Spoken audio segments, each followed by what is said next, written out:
Alright, hello, what's happening? Matt, a.k.a. Lethal Frag here, and I'm doing my first in this video series, the Dualcomm Experiment. And here we have Ross, or RDS999, probably the best Call of Duty player I've ever met. So I decided to use him first for the Dualcomm. So how you doing today, Ross? I'm very well, thank you. And yourself? Oh, I'm doing well. Gotta Good. say, I'm a little bit nervous. This is my first Dualcomm I've ever done with anybody, but hey, we're gonna go for it. I appreciate that I'm your first person. Well, you were one of my original followers on Twitter, and you've always been active in my community, so I thought you'd be a great first choice to do the experiment, because I'm sure I'll get some crazies down the line, so I want to do it with somebody I trusted first. Appreciate that. So I guess I'll start off. Do you have any questions for me about what I do? Just obviously I've followed you for quite a while now, and you know your project's moved along a lot quicker than I thought it ever would. Your fan base has grown, you know, just a ridiculous amount over the last, I guess 6 months since we've been following each other. I just wondered if, you know, is it moving along as quickly as you wanted it to, or is it slower or quicker, or? Well, to be honest, it's way quicker than I ever expected it to. I mean, I started using a Dazzle when I first got into this, and I really had no idea what I was doing. So to see, you know, my project move along as fast as it has in especially the past 3 months, how much I've grown, I'm incredibly excited. And actually, one of the reasons I wanted to do this series is to talk to people and, you know, kind of get feedback from people on me and what they wanted to know.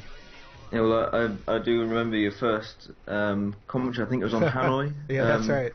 Yeah, and just, you know, the difference between then and now. Obviously, the quality of the videos improved because you've got your PVR and your new computer and everything. But you know, you've grown so much as a commentator as well as a player, I think. And you know, it's reflected in the community because just a really highly respected person now, I think. So definitely, I think your project's moving along really well. And you know, hopefully it will continue to grow. Well, I don't see any reason why it shouldn't. I really appreciate that, though, because I think the main reason that I've improved as a commentator and as a video editor really is because of the great community response I've gotten. That's been the biggest thing for me. It's just a confidence booster for me, knowing that people like what I do and are willing to watch what I do. Yeah, definitely. Well, obviously the feedback on your videos, good or bad, is always going to make you a better commentator, and you end up producing, you know, content for the community that they really want to see. So I think that's really good. I absolutely agree with that, and I think that's a thing that a lot of people do wrong is they don't take that bad feedback in the right manner. I mean, I've gotten a lot of really harsh feedback, and, you know, looking back, my content was not that great when I started, and I was lucky to have people like you, you know, give me tips and negative feedback to help me improve. Yeah, I think it's good to take negative feedback as almost constructive criticism, because a lot of people you know, get a bad piece of feedback and it sort of knocks them back confidence-wise. And I think the fact that you've taken the flack, you've taken the criticism, and you know, you've moved your content forward from there. And I think it's you know, it's testament to how motivated you are for this project to grow even further. Well, I definitely appreciate that. Well, let's get right into the gameplay here. I mean, we're watching a Modern Warfare gameplay here. What do you think of Modern Warfare 3? My initial thoughts was it's great, you know, really fast paced, which I'm really into. I can't stand not being in any action. I think it's the biggest difference from, say, Black Ops, the last one, is the pace. I'm not really sure. As I say, I really enjoy it to start with, but over the last day or two, you know, I've just not really motivated to play it at all. I've given it a go, but I just end up getting frustrated or just maybe a little bit bored of it. But yeah, that's actually exactly how I felt when I played it. I was like super pumped when I first got into it, and then maybe after about 7 or 8 hours, I put in like 12 hours straight on the first night. But right. it didn't quite grab me the same way that other Call of Duties had. And I'm not saying it's a bad game or that I think it's a great game. It just didn't quite grab me the same way. No, I'm not sure what it is. I think because, again, it's going to be so highly anticipated because it's just another Call of Duty. I mean, obviously they're highly popular now, and I think we expect more and more of them every year, and I think almost we expect too much, and a lot of us end up disappointed and look for other games. But I think I will get into it. I need to pick it up a bit more. Yeah, I definitely need to play for another couple weeks before I get a really solid opinion on what I think of the game.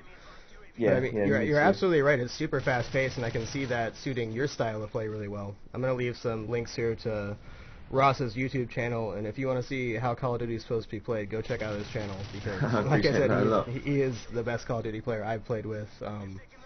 I know we have connection issues because you're in the UK and I'm in the US. We've played together a few times, Yeah, we have. and even on a 2-bar, you were leading the team, no problem. That's very kind. Yeah, well, I just I've only played Team Deathmatch on Modern Warfare 3. I mean, it's the only real game mode I play. It's a lot more specialist than people think. It's not just going out there and killing everybody as quickly as you can. You know, the spawn switching and the map reading is quite. I think it's quite a skill to grasp, and I think the Modern Warfare games, the spawning system is quite flawed compared to Black Ops. I don't know what you think on the spawning systems. You know, I'm absolutely going to agree with you on that, and I think the main thing about that is the smaller map size, since there's so many small maps. Yes, yeah, That yeah. the spawns get a little bit muddied at some point when you do that. I Whereas think a lot. Yeah. you take a bigger map like, I don't know, a jungle or something, it's pretty easy to discern where the spawns are going to be, but you get in a tight, packed in area, it's not so easy. I think it's almost a sacrifice you've got to pay for having ultra fast gameplay. I mean, you're never going to be spawning really far away from your opponents, and I think to make it fast paced, you've got to be, you know, quite close to each other. You know, whether you're spawning or whether you're already in the action. So I think it's hard for them to distinguish the difference between having a fast paced game and having good spawn. So I think we've almost got to just almost live with the fact that you either have one or the other. Yeah, I think that's fair enough. They definitely got the fast-paced part right. I would definitely suggest you go play some Kill Confirmed. I think you'd really like that game mode. I actually think it would suit your style of play really well, the way that you run. Okay, well, as I say, I think I've literally played 4 hours of it. So, Okay. and it's an all team deathmatch and maybe a little bit of domination, but I'll definitely give that a go and just see if I can get into it a bit more. I found something really interesting on the domination games that I played. A lot of the maps have, I guess it's a triangle setup for the flags rather than your standard back, middle, and front. Yeah, yeah. Definitely made a really weird flow for it. Yeah, I think in previous ones or in Black Ops, I mean, there's always a massive fight for Flag B, and almost the A and C are, you're almost confirmed as soon as you spawn, and you very rarely lose them unless you're playing against a really good team. But I think it's a bit more balanced actually having it as a triangle because everybody gets a fair shot at every flag. Yeah, I can agree with that. I mean, it doesn't keep track of your caps and defense. I think I had like 9 caps though, just from running a circle around the map. Definitely made for even more higher paced domination. I think that's what they were really going for to try to keep people interested, is that ultra fast play. Definitely, and I think I know Black Ops gave you on the scorecard in game captures and defends, and I think Modern Warfare don't do that, and I think it's wrong because domination is largely a tactical game, and it's all about playing the objective, and if you can't see what how many captures or what that you're getting, I think it almost puts people off of trying to play the objective. I'm going to totally agree with that one. I definitely thought that should have been a stat that should have been added. I was really happy when it was on Black Ops because it kind of gave me a grasp of where I was in the game. Yeah, definitely, and I think, sorry. Yeah, no, that's okay. Go ahead.